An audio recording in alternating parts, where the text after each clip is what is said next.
नमस्कारम। मैं संजय पाल शोरान आप सभी का स्वागत करता हूं। इन सभी सवालों के जवाब आपको इस एक वीडियो में मिलेंगे। आपसे आग्रह है वीडियो को पूरा देखें, क्योंकि वीडियो में हम आधिकारिक स्रोतों का हवाला देते हुए इन सवालों के जवाब देने की कोशिश करेंगे।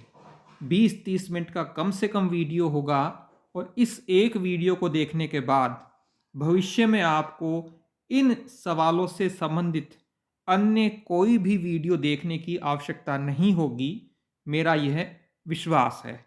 शुरू करते हैं। ये ऑफिशियल पीडीएफ की कॉपी आपके सामने है। 26 जुलाई 2021 को राजस्थान सरकार के कार्मिक विभाग ने इस अधिसूचना को अर्थात नोटिफिकेशन को जारी किया है। हवाला दिया है किस नियम और अनुच्छेद के आधार पर हुआ है, और ये जो नियम जिसकी हम आगे लगभग 10-15 मिनट तक चर्चा करेंगे, ये नियम राजस्थान शिक्षा राज्य एवं अधीनस्थ सेवा नियम 2000 के नाम से हैं और ये लागू हो गए हैं। 26 जुलाई 2021 को ये अधिसूचना जो है वह जारी हुई।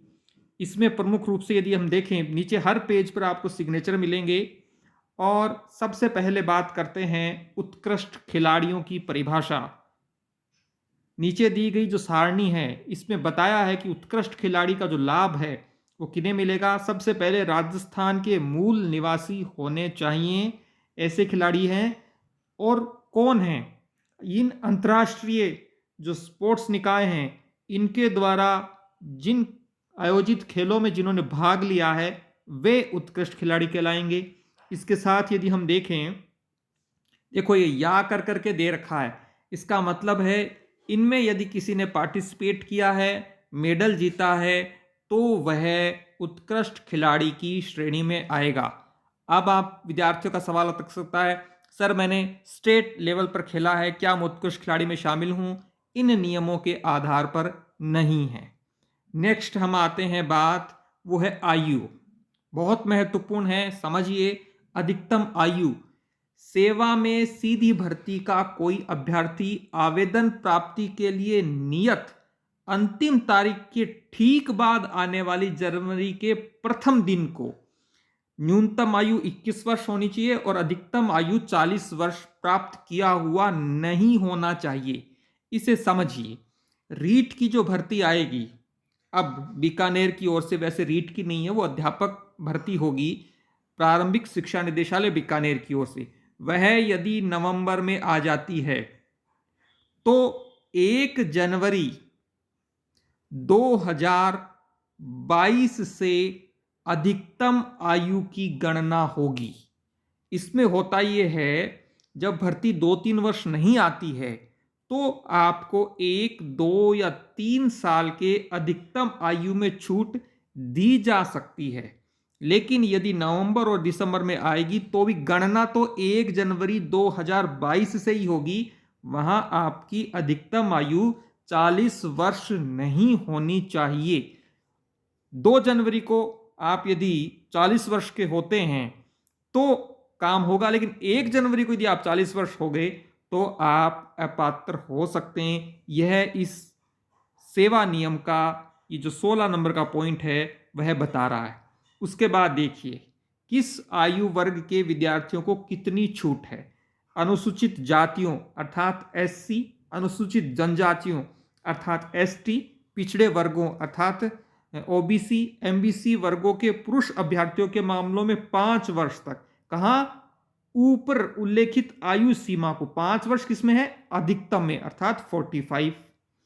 सामान्य प्रवर्ग और आर्थिक रूप से कमजोर वर्ग अर्थात ईडब्ल्यूएस, इसकी महिला अभ्यर्थियों को 10 वर्ष तक 5 वर्ष की छूट है, अर्थात इनको भी 45। अभी हम टेलीग्राम ग्रुप पर डेली 5 से 5:30 बजे तक वॉइस के द्वारा मैं जवाब देता हूं। वहां एक महिला अभ्यर्थी ने सवाल पूछा था कि ईडब्ल्यूएस महिला के लिए अधिकतम आयु क्या है? 45 वर्ष। यदि वो महिला एससी, एसटी, ओबीसी, एमबीसी वर्ग की है तो अधिकतम आयु के मामलों में 10 वर्ष की छूट है, अर्थात 50 वर्ष की। ये नियम है। इसके अलावा यदि हम और देखें नीचे तो ये आगे, हाँ नेक्स्ट पेज पे चलते हैं। अब नया नियम है शैक्षिक और तकनीकी अर्हता और अनुभव, बेहद महत्वपूर्ण है, इसे समझिए। फिलहाल हम इन नियमों का हवाला देकर आपको समझा रहे हैं, फिर लास्ट में हम कंक्लूजन भी बताएंगे। सीधी भर्ती के जो नियम है, 3 प्रकार की परीक्षाएं हो सकती हैं। एक तो वो परीक्षा जिसमें प्री है, समझिए, फिर मेंस है, फिर इंटरव्यू है, अर्थात आरएस की ऐसी परीक्षा है।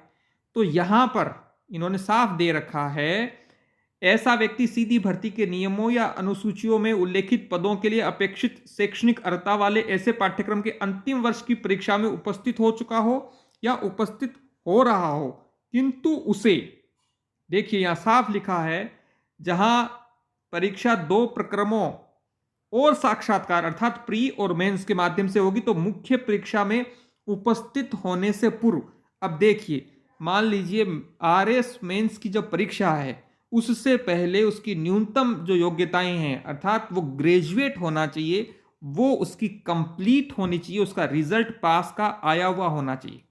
जहां परीक्षा लिखित परीक्षा और साक्षात्कार के माध्यम से किया जाएगा, तो वहां साक्षात्कार में उपस्थित होने से पूर्व, अर्थात जिस दिन उस विद्यार्थी का साक्षात्कार है, जैसे पीआरओ है, पब्लिक रिलेशन ऑफिसर की परीक्षा करवाता है आरपीएससी, ये 2 चरणों में होती है, एक स्क्रीनिंग टेस्ट होता है, उसके पश्चात साक्षात्कार होता है। तो साक्षात्कार वाले दिन से ठीक पहले तक उसकी मिनिमम क्वालिफिकेशन पूरी होनी चाहिए।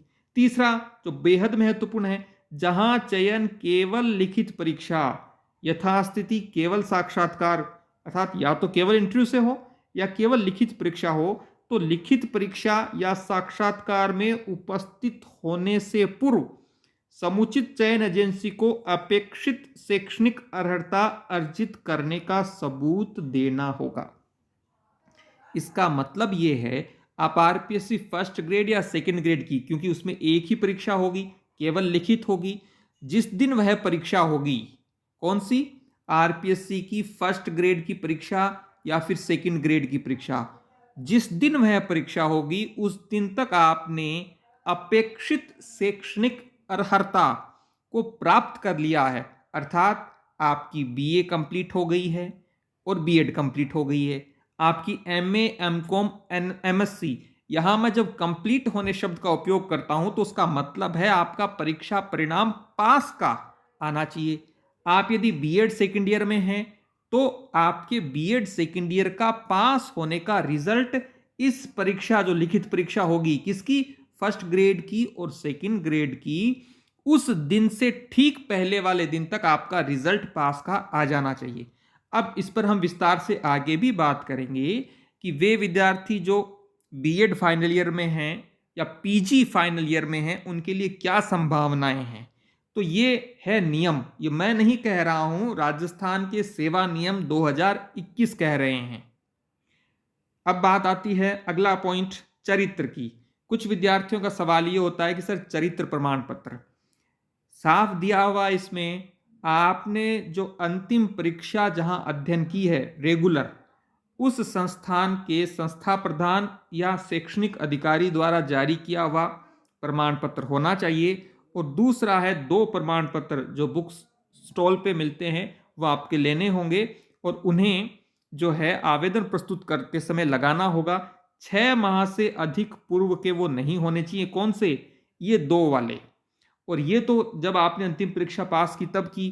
कुछ विद्यार्थी कहेंगे कि सर मैंने तो 5 साल पहले, 3 साल पहले, 10 साल पहले अपनी बीएड कंप्लीट की थी, उसका चरित्र प्रमाण पत्र मेरे पास नहीं है। कोई घबराने की आवश्यकता नहीं है, इन्होंने सामान्य नियम बताए हैं। क्योंकि सेकंड ग्रेड के जो डॉक्यूमेंट वेरिफिकेशन हुए, फर्स्ट ग्रेड के जो डॉक्यूमेंट वेरिफिकेशन हुए, उसमें अंतिम शिक्षण संस्थान से प्रमाण पत्र को नहीं मांगा था। हाँ, 2 जो गजटेड ऑफिसर हैं उनके द्वारा हस्ताक्षरित और प्रमाणित प्रमाण पत्र को अवश्य मांगा था। अब आते हैं नेक्स्ट बिंदु पर, नियुक्ति के लिए निर्भरताएं, अर्थात कौन सी ऐसे परिस्थितियां हैं जब आपको नियुक्ति से रोका जा सकता है। 2002 1 जून के पश्चात यदि आपके 2 संतानें हैं तो इसमें भी कुछ क्लोज दिए हुए हैं। और ये क्लोज कुछ विद्यार्थियों के लिए संजीवनी साबित हो सकते हैं, वे जिनके 2 से अधिक संतान हैं। अब इनको आप अच्छे से समझेंगे, जिनके लिए नियम लागू हैं तो कोई ना कोई मध्यम मार्ग इसमें से वो निकाल सकते हैं। अब आते हैं सबसे महत्वपूर्ण पड़ाव की ओर, जो है पदोन्नति में और सीधी भर्ती में कौन से नियम होंगे। ये फोटो ऐसी ही थी, तो आप अपने मोबाइल को ही आपको देखना होगा। यहाँ आप देख पा रहे हैं, सबसे पहले पद का नाम दिया है अतिरिक्त निदेशक। ये इसलिए क्योंकि आगे की जो स्क्रीनशॉट है उसमें हमें इसी के आधार पर देखना होगा। दूसरा फिर है भर्ती की रीति, सीधी और पदोन्नति। उसके पश्चात सीधी भर्ती के लिए न्यूनतम अर्हता और अनुभव, यह 5 नंबर पॉइंट में दिया है। ये 6 नंबर का पॉइंट है कि जिनका प्रमोशन होगा, पदोन्नति होगी, वो किस पद के जो शिक्षक होंगे, कर्मचारी होंगे, उनकी पदोन्नति होगी और पदोन्नति के लिए न्यूनतम अर्हता और अनुभव क्या है। ये जो बॉक्स दिया है, यहाँ बात हो रही है अतिरिक्त निदेशक की। ये हमारे लिए उपयोगी नहीं है, इसको आप अच्छे से समझिए कि ये जो कॉलम हैं, ये जो कॉलम यहाँ वाले आगे आप जब पीडीएफ देखोगे तो यहाँ कुछ लिखा हुआ मिलेगा। इसका मतलब है वहाँ बात हो रही है सीधी भर्ती की। उसके पश्चात यहाँ आपको किसी पद का नाम दिया हुआ मिलेगा। इसका मतलब है ये जो पद है वो इस पदोन्नति से संबंधित है। यहाँ आपको 50-50 लिखा हुआ दिखे मिलेगा। उसका तात्पर्य ये है कि वो जो पद है उसमें से 50% पद सीधी भर्ती से भरे जाएंगे और 50% पद पदोन्नति से भरे जाएंगे। समझिए, बहुत महत्वपूर्ण है, विद्यार्थी इसको लेकर बड़े चिंता में, तनाव में हैं। अब आते हैं सबसे पहले प्राध्यापक जीव विज्ञान के लिए। देखिए, पोस्ट का नाम क्या है, जीव विज्ञान। 50% क्या है, सीधी भर्ती से लेंगे। अगला 50% क्या है, पदोन्नति से लेंगे। इसका मतलब ये हुआ, प्राध्यापक जीव विज्ञान के जो फर्स्ट ग्रेड के स्कूल व्याख्याता हैं, वो जितने पद होंगे वो 50% आपके सीधी भर्ती अर्थात आरपीएससी के द्वारा जो परीक्षा होगी उससे लिया जाएगा और 50% की डीपीसी होगी।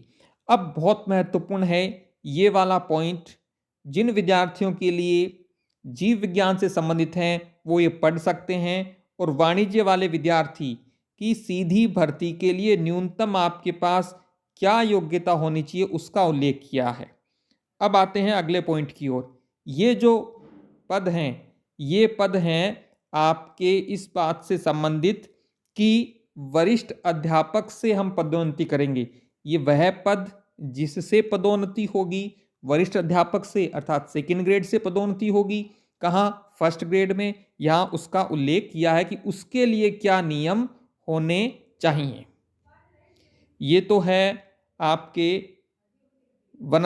जीव विज्ञान और वाणिज्य से संबंधित। अगला हम जो पॉइंट लेंगे वो है आपके प्राध्यापक संगीत, ड्राइंग और कृषि। इसमें क्योंकि सेकंड ग्रेड में संगीत को लेकर कोई भर्ती होती नहीं, तो 100% जो है वो सीधी भर्ती से ही लिए जाएंगे। उसके पश्चात पदोन्नति के आगे डैश लगा दिया, इसका मतलब पदोन्नति से कोई पद नहीं भरा जाएगा।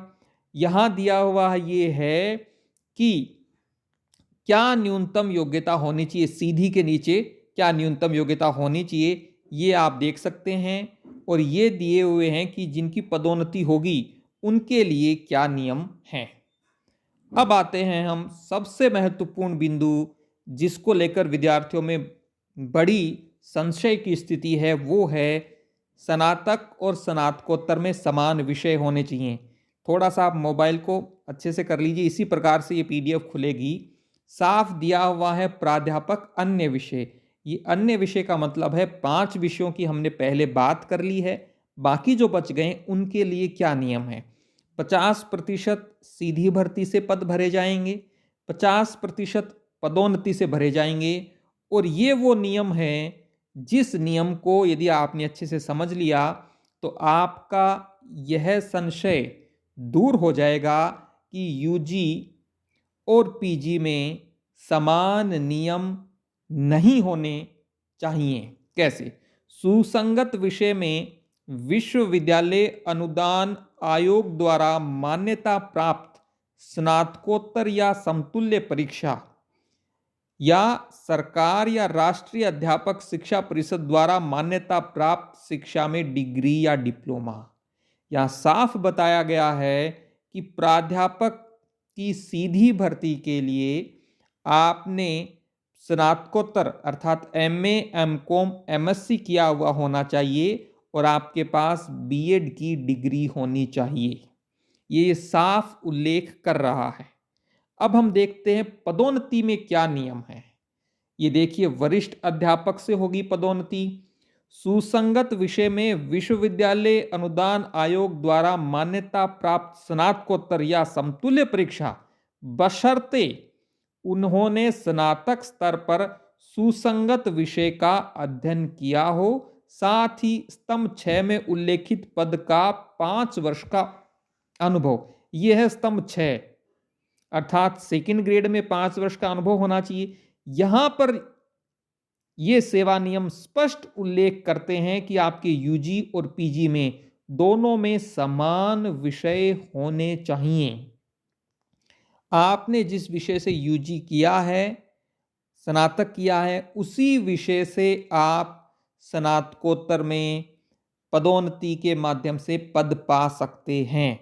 लेकिन सीधी भर्ती में सुसंगत, देखो यहां लिखा है ना, सुसंगत विषय का, स्नातक स्तर पर सुसंगत विषय का अध्ययन किया हो। यहां आप देख रहे हैं सीधी भर्ती से संबंधित यह नियम है और इसमें कहीं पर भी यह नहीं दिया है कि आपके स्नातक में सुसंगत विषय से अध्ययन किया हुआ होना चाहिए। अब आप समझ गए होंगे, बीएससी का कोई विद्यार्थी यदि एमए करता है किसी विषय से तो वह फर्स्ट ग्रेड के लिए एलिजिबल है। आपने बीकॉम किया है, उसके बाद आप किसी विषय से एमए करते हैं, इतिहास, भूगोल, किसी से भी, आप पात्र हैं। आपने किसी भाषा को नहीं रखा स्नातक में, हिस्ट्री, पॉलिटिकल, ज्योग्राफी थी आपके, आप बीए एडिशनल करते हैं तो, सॉरी, एमए करते हैं हिंदी से, तो आप वहाँ पर भी पात्र हैं। बीए एडिशनल का क्या रूल है, वो एक वीडियो मैंने पहले ही बताया था सेकंड ग्रेड की तैयारी के लिए। उसमें बताया था कि एडिशनल वाले जो हैं वो भाषाओं के लिए पात्र हैं। अंत में मैं आपके सवालों को पुनः लूंगा। समझ गए होंगे, सीधी भर्ती में यूजी और पीजी में समान नियम होना आवश्यक नहीं है। अगले बिंदु की ओर देखें। अब आता है सेकंड ग्रेड। यहां बकायदा दिया है वरिष्ठ अध्यापक और ये क्रम संख्या 1, 2, 3 और 5 से संबंधित हैं कि आप सेकंड ग्रेड के अध्यापक बनने के लिए क्या सीधी भर्ती, देखो साफ लिखा है ना, सीधी भर्ती के लिए न्यूनतम अर्हता और अनुभव। सीधी भर्ती से 50% इनके पद भरे जाएंगे और वैकल्पिक विषय के रूप में संबंधित विषय के साथ विश्वविद्यालय अनुदान आयोग द्वारा मान्यता प्राप्त स्नातक या समतुल्य परीक्षा और बीएड किया हुआ होना चाहिए। किसके लिए? सेकंड ग्रेड के लिए। किन किन के लिए? साफ दिया है 1, 2, 3 और 5, अर्थात हिंदी, अंग्रेजी, गणित और तृतीय भाषा। तृतीय भाषाओं में संस्कृत भी शामिल है, ठीक है। बाकी जो पंजाबी वगैरह है वो भी इसमें शामिल आ जाती हैं। तृतीय भाषा में पंजाबी, उर्दू, सिंधी, ये सभी तृतीय भाषाओं में शामिल होती हैं। इनके लिए साफ नियम है, आपने या तो ग्रेजुएशन में आपके ये विषय होने चाहिए और आपने यदि बीए एडिशनल भी किया है तो भी आप पात्र हैं, क्योंकि बीए एडिशनल में आप इस हिंदी को, इंग्लिश को, गणित को एक वैकल्पिक विषय के रूप में पढ़ते हैं। 3 वर्ष तक पढ़ते हैं, हालांकि वो 1 वर्ष में हो जाती है, लेकिन आप 6 पेपर उसमें कंप्लीट करते हैं। ये नियम है।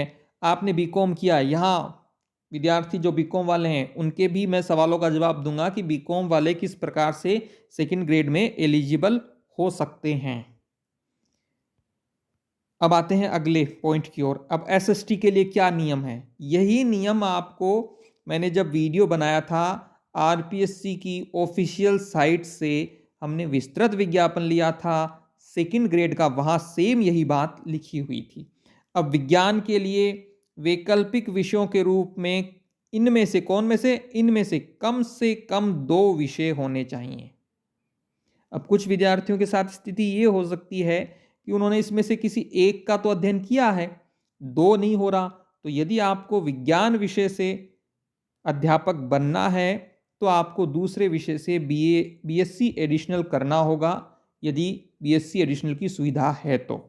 दूसरा, गणित नहीं था आपके, गणित के आप अध्यापक बनना चाहते हैं, गणित से आप एडिशनल कीजिए, एक गणित एक ही होना चाहिए। एसएसटी में मैंने उस वीडियो में भी बताया था, ये 7 विषय दिए हुए हैं, इनमें से कोई भी 2 विषय आपके वैकल्पिक विषय के रूप में होने चाहिए। यह ध्यान रखें, अध्ययन 3 वर्ष का होना चाहिए। आपने 2 साल किसी वैकल्पिक विषय को पढ़ा, तीसरे साल की मार्कशीट में नहीं है तो आप पात्र नहीं हैं। आपने इनमें से किसी एक विषय का अध्ययन तो किया है, मान लीजिए हिंदी, अंग्रेजी और इतिहास, तो आप सामाजिक विज्ञान के शिक्षक तभी बन पाएंगे जब बाकी जो 6 सब्जेक्ट बच गए हैं उसमें से किसी एक के साथ बीए एडिशनल करें। आप किसी भाषा के साथ यदि बीए एडिशनल कर लेते हैं तो भी आप सेकंड ग्रेड के लिए पात्र हैं। वीडियो को ध्यान से देखें, अंत में हम कंक्लूजन भी करेंगे चीज़ों का कि क्या है महत्वपूर्ण विषय। अब देखिए, हाँ, स्पेशल एजुकेशन को लेकर बात हो रही है, वरिष्ठ अध्यापक विशेष शिक्षा, इन स्पेशल एजुकेशन इन सब्जेक्टों से संबंधित नियम। अब यहाँ गौर करिए, विशेष शिक्षा में वही वरिष्ठ अध्यापक बन पाएंगे जिन्होंने विशेष शिक्षा में बीएड किया है। और ये विशेष शिक्षा वाले सामान्य पद जिनकी हमने ठीक अभी चर्चा की थी, सामाजिक विज्ञान, भाषाओं की, वहाँ ये भी शिक्षक बन सकते हैं। इसका मतलब ये नहीं है कि केवल ये विशेष शिक्षा वाले केवल विशेष शिक्षा के पदों पर जाएंगे। विशेष शिक्षा वाले तो विशेष शिक्षा के पदों पर तो जाएंगे ही, लेकिन ये जो सामान्य पद हैं, इन सामान्य पदों में भी ये विशेष शिक्षा वाले शामिल हो सकते हैं, लेकिन सामान्य वाले इसमें शामिल नहीं हो सकते। सामान्य वालों को विशेष शिक्षा में नियुक्ति पाने के लिए विशेष शिक्षा से बीएड होना चाहिए। बाकी नियम इसमें समान हैं। अब आते हैं, सेम एसएसटी के लिए भी वही नियम है जो सामान्य के लिए है, लेकिन यहाँ सामान्य वाले इसमें भाग नहीं ले सकते क्योंकि विशेष से आपकी बीएड होनी चाहिए। अब आते हैं हम अगले बिंदु, प्राध्यापक अर्थात फर्स्ट ग्रेड की परीक्षा। कुछ विद्यार्थियों का यह सवाल था कि सर फर्स्ट ग्रेड का पाठ्यक्रम चेंज होगा क्या? मैं स्पष्ट कर दूं, 5-10% का पाठ्यक्रम परिवर्तित हो सकता है, उससे ज़्यादा नहीं होगा। क्यों नहीं होगा वो आप यहाँ देख सकते हैं, बकायदा बताया है कि पाठ्यक्रम में क्या होगा। 40% न्यूनतम प्राप्तांक का नियम किन पर लागू होगा? इस सवाल का जवाब इस स्क्रीनशॉट में छुपा हुआ है। देखिए, स्कूल लेक्चरर के लिए 450 अंकों की परीक्षा होगी। प्रथम प्रश्न पत्र 150 अंकों का होगा, द्वितीय 300 का होगा। द्वितीय प्रश्न पत्र की परीक्षा 3 घंटे की होगी। ऑब्जेक्टिव टाइप क्वेश्चन होंगे, नकारात्मक अंकन होगा, 1/3 नेगेटिव मार्किंग होगी। अब देखिए पॉइंट नंबर 5, प्रत्येक प्रश्न पत्र के लिए न्यूनतम अर्हक अंक 40% होंगे। साफ उल्लेख किया है कि फर्स्ट पेपर हो या जीके का पेपर, उसमें 40% होने चाहिए और आपके सब्जेक्ट में भी 40% होने चाहिए। बात किसकी हो रही है? फर्स्ट ग्रेड की। लेकिन एससी और एसटी के जो अभ्यर्थी हैं, यहाँ केवल एससी और एसटी इन 2 का ही उल्लेख किया है, वीडो का उल्लेख नहीं किया है। इसका मतलब है डाइवोसी का उल्लेख नहीं किया है, ओबीसी का उल्लेख नहीं किया है। हो सकता है यहां से तो यही स्पष्ट हो रहा है 40% लाने ही पड़ेंगे, उससे कम से काम नहीं चलेगा। लेकिन जब डिटेल एडवर्टीजमेंट आएगा तब हमें पता चलेगा। लेकिन यह मानकर चलिए 35% तो न्यूनतम प्राप्तांक होने ही चाहिए, चाहे आप किसी भी कैटेगरी के हों। अब विद्यार्थियों का सवाल ये हो सकता है कि सर क्या टीएसपी पर भी ये नियम लागू होंगे? आगे हम एक स्क्रीनशॉट में देखेंगे कि टीएसपी पर ये नियम लागू होंगे या नहीं होंगे। अब आप समझ गए होंगे, सेकंड ग्रेड के जीके पेपर में 40% अंक, इसका मतलब है 100 में से 40 क्वेश्चन सही होने चाहिए। सेकंड ग्रेड के सब्जेक्ट में 150 क्वेश्चन होते हैं, इसका मतलब है 150 का 40% होता है 60 क्वेश्चन। 60 क्वेश्चन आपके वहाँ सही होने चाहिए, चाहे आपकी कैटेगरी कोई भी हो। मैं पिछले 1 महीने से टेलीग्राम चैनल पर विद्यार्थियों से संवाद करता हूं। मैं बार बार कह रहा हूं, रीट की यात्रा को आप समापन करें। जब फॉर्म निकलेगा बीकानेर से, तब फॉर्म भर दीजिएगा, तैयारी करें। और 40% खासकर वीडो, SC ST के कुछ विद्यार्थियों के लिए चुनौतीपूर्ण है। और उसके साथ जो सब्जेक्ट हैं, मैंने सब्जेक्ट का कट ऑफ भी जारी की थी और उसमें बताया था कि 80 नंबर पर, 90 नंबर पर सिलेक्शन हो रहा है। अब उनका सिलेक्शन नहीं होगा। ये आप जितना जल्दी हो सकता है उतना जल्दी समझ लीजिए, तैयारी में लग जाइए। 40% से यदि 0.01% भी आपका कम हुआ ना, तो आप बाहर हो जाएंगे, पोस्ट आपकी खाली रहेंगी। और यहाँ एक और बता देता हूँ, वे जो पोस्ट खाली रहेंगी ना, वो सामान्य वर्ग के अभ्यर्थियों द्वारा भरी जाएंगी। केवल SC और ST की जो पोस्ट खाली रह जाती हैं, वो आगे के वर्षों के लिए जो हैं वो आरक्षित रह जाती हैं। बाकी OBC, MBC, EWS, वीडो, डाइवोसी, जितनी भी कैटेगरियां हैं, उसमें यदि पोस्ट खाली रह जाएंगी तो वो जनरल वालों की से भरी जाएंगी, अगले साल या अगली भर्ती में नहीं जुड़ेंगी। पुनः कह रहा हूं, दोनों प्रत्येक प्रश्न पत्र में न्यूनतम 40% अंक लाने ही होंगे। SC और ST को 5% की छूट दी गई है। 5% की छूट ही अन्य कैटेगरियों को दी जा सकती है, हालांकि जैसे वीडो स्पेशली, बाकी को मिलने की संभावना बेहद कम है। यहां यह बताया है कि जो पाठ्यक्रम होगा वो क्या होगा।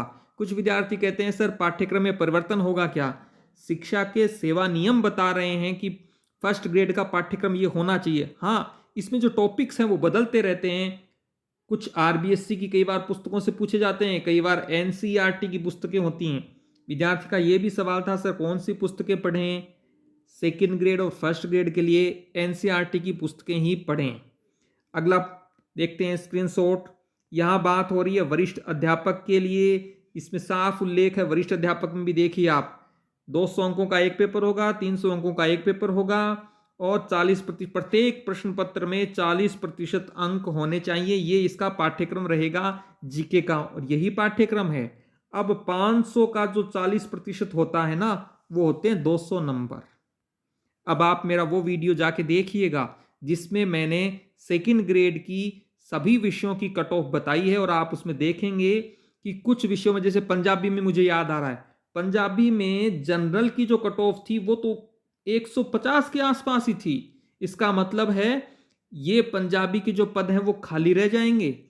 जिसके 200 से अधिक होंगे उसकी नौकरी लगेगी, बाकी अगली परीक्षा की तैयारी करो। इसलिए मैं बार बार कहता हूं, आप पूछते हो सर वैकेंसी कब आएगी फर्स्ट ग्रेड की, सेकंड ग्रेड की वैकेंसी कब आएगी, कितने पद होंगे, परीक्षा कब होगी?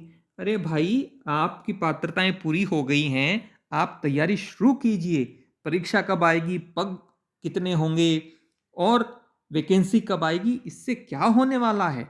आप तैयारी शुरू करो। 40% का नियम मैं आज कह रहा हूं, कुछ विद्यार्थियों ने यदि समय पर अपनी तैयारी को शुरू नहीं किया तो ये 40% उनकी पोस्ट खाली रह जाएंगी और वो ये सोचेंगे कि हमें कोई पहले बताने वाला नहीं मिला, समझाने वाला नहीं मिला कि 40% का नियम है प्रत्येक प्रश्न पत्र में, अर्थात फर्स्ट पेपर में और सेकंड पेपर में भी। और इसमें भी मैं बात बता देता हूं, फर्स्ट ग्रेड का जो फर्स्ट पेपर है जीके वाला, उसमें 40% अंक लाना भी बेहद चुनौतीपूर्ण है। उसमें 12 सब्जेक्ट आते हैं और आपने अब तक उसके सिलेबस को भी नहीं देखा।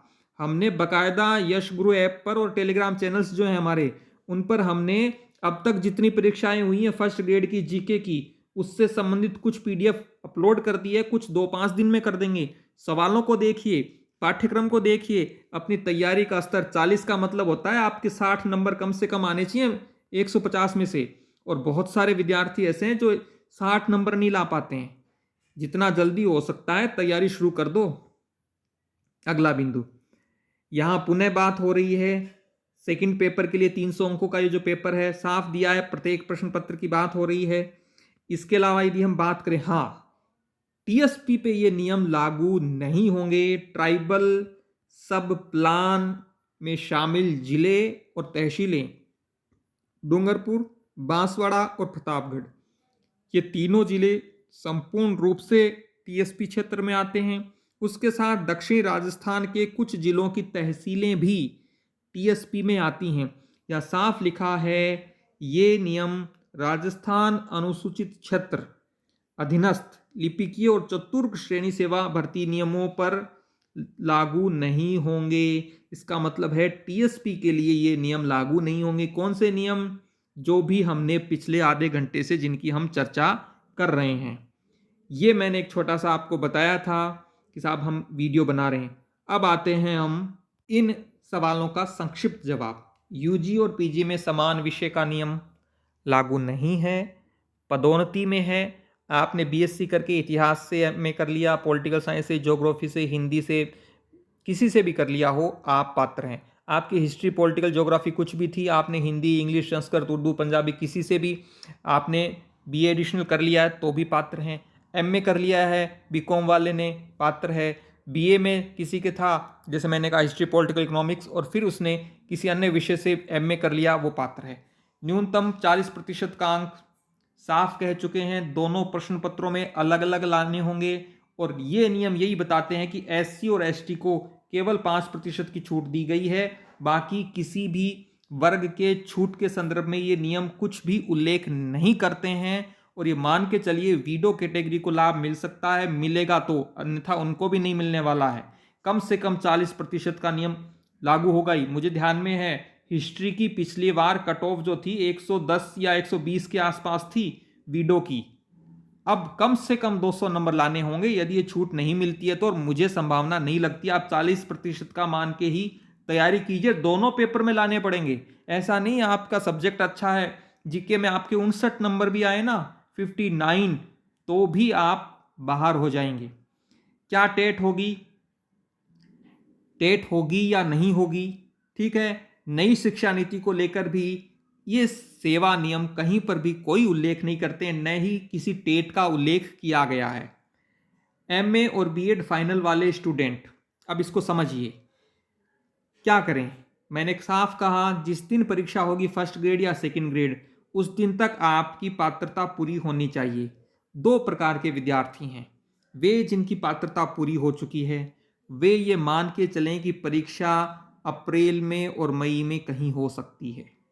वे स्टूडेंट जिनकी एमए फाइनल चल रही है, एमकॉम फाइनल चल रही है, एमएससी फाइनल है, बीएड फाइनल है, या फिर बीए बीएड और बीएससी बीएड 4 ईयर वाले स्टूडेंट हैं, उनको ये मानकर तैयारी शुरू करनी चाहिए कि मेरे बीएड का रिजल्ट आ जाएगा, उसके बाद सेकंड ग्रेड की या फर्स्ट ग्रेड की परीक्षा होगी। यही सबसे बेहतर विकल्प है। जिनकी क्वालिफिकेशन पूरी है वो तो ये मान के चलें कि अप्रैल मई में जल्दी से जल्दी परीक्षा होगी, जिससे वो तैयारी बहुत अच्छे से कर पाएं। जो अपीयरिंग स्टूडेंट हैं वो ये मान के चलें कि साहब हमारी कंप्लीट हो जाएगी, उसके बाद जो है परिणाम आ जाएगा, फिर ये परीक्षा होगी। कब होगी मुझे जानकारी नहीं है, लेकिन जब आप इस प्रकार का मानकर ही तैयारी करेंगे तो दोनों के लिए उपयोगी है।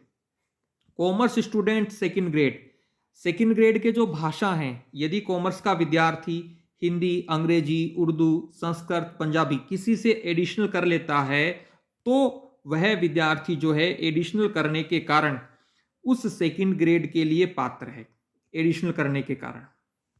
ठीक है, बाकी अन्य कोई विकल्प नहीं है।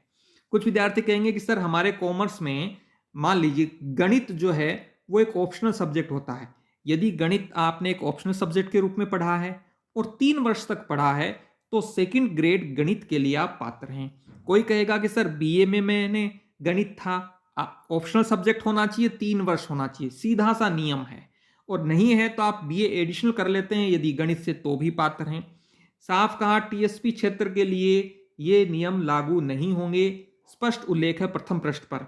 विडो, डाइवोर्सी, ओबीसी, ईडब्ल्यूएस इनके आयु में छूट के बारे में मैंने बता दिया है, और 40% प्रत्येक प्रश्न पत्र में जो लाना होगा उसमें छूट मिलेगी, इसके बारे में ये सेवा नियम कहीं उल्लेख नहीं करते हैं। इसका मतलब आपको यही मान के चलना चाहिए कि 40% प्रत्येक प्रश्न पत्र में लाना होगा। यूजी और पीजी में न्यूनतम अंक, इसका मतलब है आपके बीए में 40% हैं, 48% हैं, या एमए में, पीजी का मतलब एमए, एमकॉम, एमएससी होता है, और यूजी का मतलब बीए, बीकॉम, बीएससी वगैरह होता है। इसमें न्यूनतम अंक के संदर्भ में कोई नियम नहीं है। हाँ, फर्स्ट ग्रेड संस्कृत विभाग जब विज्ञप्ति निकालता है तब 50% का नियम है, लेकिन आरपीएससी जो सामान्य स्कूल शिक्षा में भर्ती करती है फर्स्ट ग्रेड और सेकंड ग्रेड की, उसमें न्यूनतम अंक को लेकर कोई भी नियम फिलहाल तक नहीं है। बीएड के टीचिंग सब्जेक्ट और एग्जाम, कहीं पर भी बीएड के टीचिंग सब्जेक्ट शब्द का उल्लेख नहीं आता है सेवा नियमों में। आपके बीएड के टीचिंग सब्जेक्ट कुछ भी हों, आप जो है कि पात्रता उससे तय होगी कि आपने बीए में किस विषयों का अध्ययन किया और एमए में किसका किया। टीचिंग मेथड, आपके टीचिंग सब्जेक्ट कुछ भी रहे हों, कोई मायने नहीं रखता है। विद्यार्थी ये कहेगा, एक विद्यार्थी का कमेंट था कि सर मेरे बीए में हिंदी नहीं थी, फॉर एग्जाम्पल बता रहा हूं मैं, और मैंने बीएड में टीचिंग सब्जेक्ट हिंदी था, क्या मैं हिंदी से सेकेंड ग्रेड की परीक्षा दे सकता हूं, दे सकती हूं? नहीं दे सकते। क्यों नहीं दे सकते? क्योंकि साफ उल्लेख है हिंदी के, आप यदि वरिष्ठ अध्यापक बनना चाहते हैं तो हिंदी का अध्ययन आपके ग्रेजुएशन में अर्थात बीए में होना चाहिए। बीए और एमए में न्यूनतम अंक के बारे में हमने उल्लेख कर ही दिया है कि न्यूनतम अंक को का कोई नियम नहीं है। इस प्रकार से हमने ये जवाब दिए हैं। एक विद्यार्थी ये सर कहेंगे कि sir BA BEd fourth year वाले स्टूडेंट क्या पात्र होंगे? साफ उल्लेख है, आपकी जब परीक्षा होगी सेकंड ग्रेड, उस परीक्षा से ठीक पहले तक अर्थात एक दिन पहले तक आपके बीएड फाइनल ईयर का रिजल्ट आ जाना चाहिए। आप यही मानकर तैयारी कीजिए कि मेरा रिजल्ट आ जाएगा, क्योंकि यदि आपने ऐसा मानकर तैयारी नहीं की तो ये वैकेंसी चली जाएगी और हो सकता है वैकेंसी लेट हो जाए। जो पीजी में है, MA, MCom, MSc final year में है, उनको भी ये मानकर तैयारी करनी चाहिए कि साहब मेरे परीक्षा का रिजल्ट पहले आएगा और उसके बाद बीएड होगी। लेकिन जिनकी बीएड और पीजी कंप्लीट हो चुकी है वो ये मानकर चलें कि साहब अप्रैल मई में कहीं पर भी परीक्षा हो सकती है। इसके अलावा कुछ विद्यार्थियों का ये सवाल था कि सर 2 परीक्षाएं होंगी क्या? सामान्यतः आरपीएससी की फर्स्ट ग्रेड और सेकंड ग्रेड की एक ही परीक्षा होती है। हाँ, उसमें पेपर 2 होते हैं और उन पेपरों के आधार पर आपको नौकरी लगती है। मैंने कोशिश की कि आपके अधिकतम सवालों का जवाब दूं, फिर भी कोई सवाल हो सकता है रह गया हो तो आप कमेंट करें। एक और बात, इस वीडियो को जितना हो सकता है उतना शेयर कीजिए, जिससे विद्यार्थियों का भ्रम दूर हो, कॉन्सेप्ट उनके क्लियर हो। 40% अंक लाने ही पड़ेंगे फर्स्ट पेपर और सेकंड पेपर जो भी होगा, जीके वाला, सब्जेक्ट वाला। दूसरी, यूजी और पीजी में समान नियम होना आवश्यक नहीं है सीधी भर्ती में। वीडियो लंबा हो गया है लेकिन मैंने सभी बिंदुओं को कवर करने की कोशिश की है। आप लाइक जरूर करें। बहुत बहुत धन्यवाद।